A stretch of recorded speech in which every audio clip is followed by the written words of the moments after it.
Mes salutations à tous. Merci beaucoup pour toutes vos questions. Merci, je vais répondre à l'une de vos questions de savoir si le coronavirus c'est une arme biologique. Le coronavirus a-t-il été créé pour des objectifs militaires et génocidaires? Pour, pour tuer qui? On ne sait pas. Par qui? On ne sait pas. Mais aujourd'hui, il y a des informations, des rumeurs qui circulent sur les réseaux sociaux. Quelqu'un qui a présenté un brevet. Nous avions été en possession de ces brevets il y a longtemps. Peut-être il y a des gens qui, au fait, la population, de toute façon, c'est notre métier de la recherche.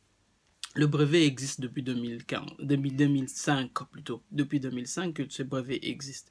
Et ces brevets existent, chers internautes, chers Africains, et il ne faut pas céder à la panique, il ne faut pas écouter ces fausses informations. Ces brevets concernent une protéine. Ça ne concerne pas le coronavirus, mais ça concerne une protéine du coronavirus. Je vais vous expliquer. La protéine S, c'est un récepteur. Ça veut dire, c'est la clé que le virus utilise, que le coronavirus utilise pour ouvrir nos cellules. Nous avons une barrière qui nous protège de microbes pour que le microbe puisse se multiplier. Parce que le coronavirus doit entrer dans nos cellules pour multiplier, pour se multiplier. Pour qu'il entre dans notre cellule, le coronavirus doit utiliser une clé afin d'ouvrir la porte. Et ces gens-là ont juste trouvé, isolé, cette clé, cette protéine qui permet d'ouvrir nos membranes. Le récepteur qui permet d'ouvrir nos membranes. Et sur base de cette protéine-là, on peut créer des tests de diagnostic rapides. Sur base de cette protéine-là, on peut créer de nouveaux médicaments. Donc, les recherches sur le coronavirus n'ont pas commencé aujourd'hui. Les recherches sur le coronavirus commencent il y a plus de 20 ans aujourd'hui. On nous présente les laboratoires qui a été inauguré parce qu'il y a une collaboration entre la Chine et la France. C'est là où les gens font créer beaucoup plus de polémiques. C'est un virus made in China, où les Chinois sont en train, on dit, il y a même des médias qui disent que non, les Chinois sont en train d'acquiser, bien sûr, il existe des choses, les Chinois acquisent les États-Unis, que voilà, ainsi de suite, et où on parle même que c'est un virus franco-chinois. Les laboratoires étaient inaugurés, bien sûr, en 2017. Mais avant 2017, il y avait déjà un brevet qui existait sur la protéine du coronavirus. Avant 2017, il y avait déjà plus de 20 ans qu'il y a déjà des personnes, des équipes qui travaillent sur le coronavirus. D'où vient cette controverse? C'est à l'origine de la maladie. Nous avons une nouvelle épidémie. Nous avons une nouvelle espèce qui devient plus dangereuse. Nous devons connaître, les scientifiques doivent connaître et expliquer d'où vient cette espèce et comment elle se transmet. Et le marché de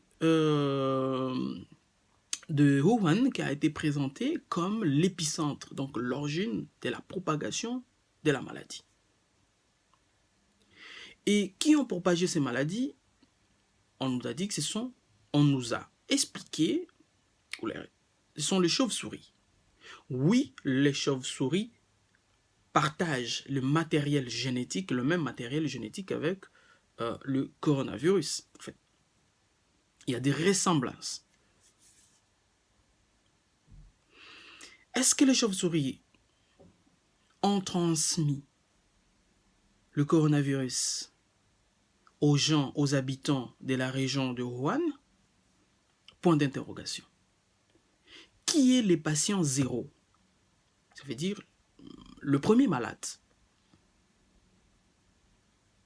Point d'interrogation. Pour répondre à cette question, 2 biologistes chinois ont travaillé sur les chauves-souris. Le résultat des recherches c'est une publication scientifique, 2019. Le résultat des chercheurs chinois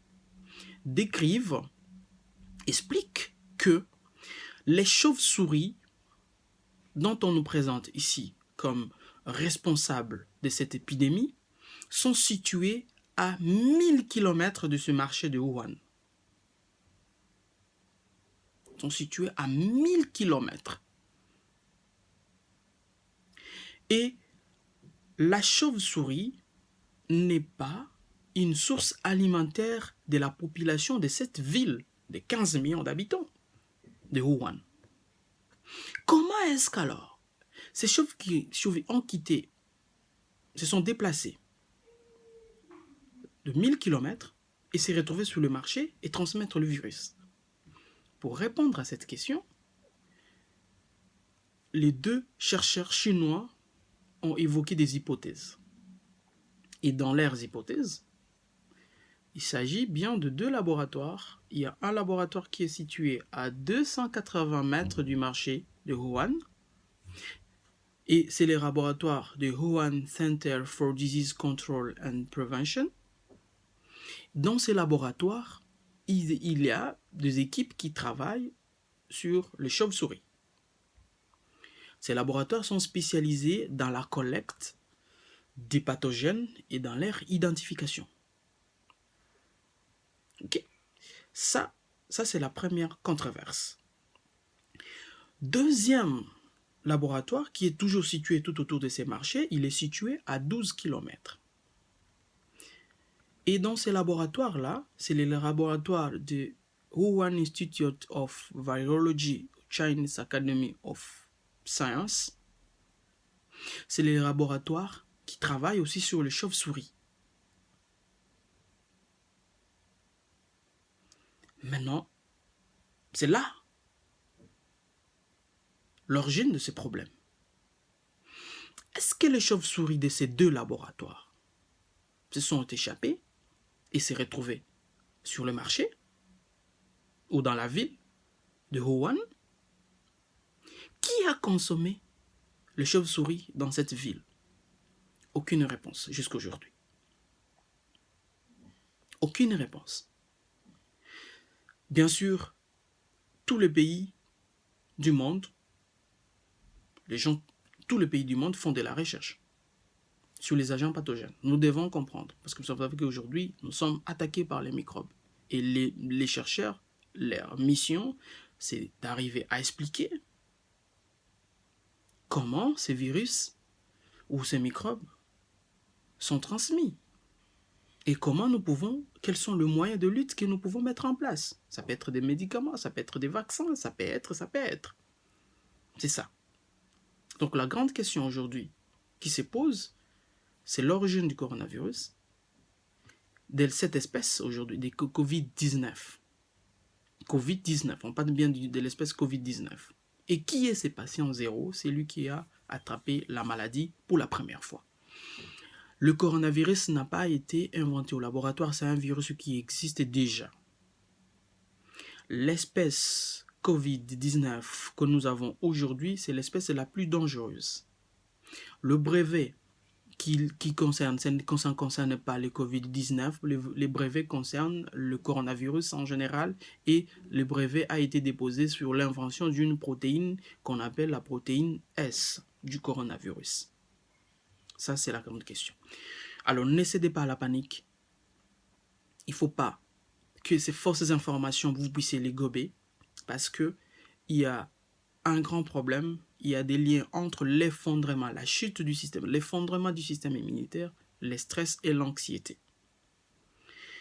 Aujourd'hui, ce que nous devons faire et ce que nous sommes en train de travailler pendant toute cette période, c'est d'arriver à vous expliquer, peuple africain, parce que nous savons que nous n'avons pas beaucoup de moyens pour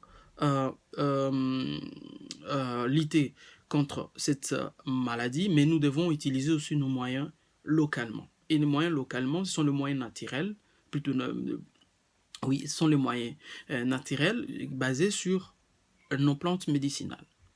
Y a-t-il déjà des plans? Aujourd'hui, les grands problèmes, nous devons arriver à renforcer ou à restaurer le système immunitaire de notre population. Ça, c'est la grande question qui devait préoccuper les Africains.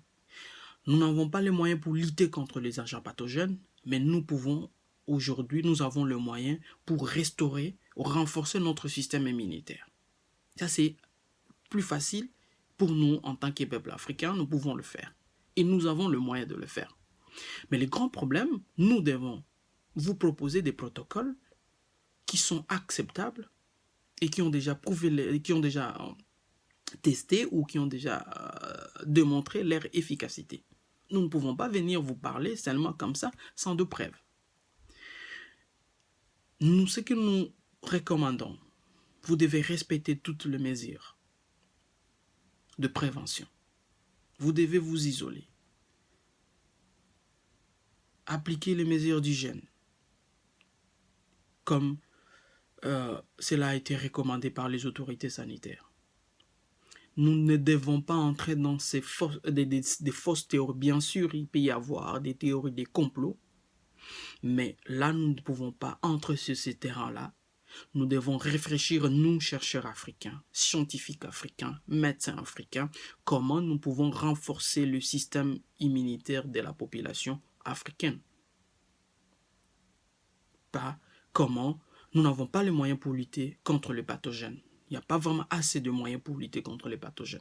Mais nous devons aujourd'hui focaliser toute notre attention et nous avons besoin de votre attention aussi, population africaine. Nous avons besoin de vos contributions, nous avons besoin de tous vos efforts. Tous ensemble, travaillons la main dans la main dans la lutte contre les pathologies et les maladies transmissibles ou non transmissibles sur le continent africain.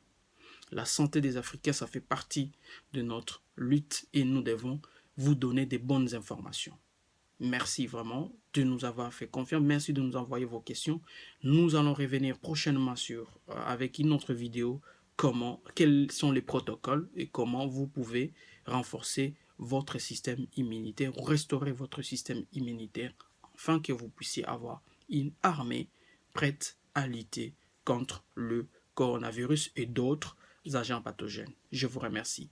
C'était votre frère, votre médecin, chercheur, infectiologue, Jérôme Mounyangi Wankola.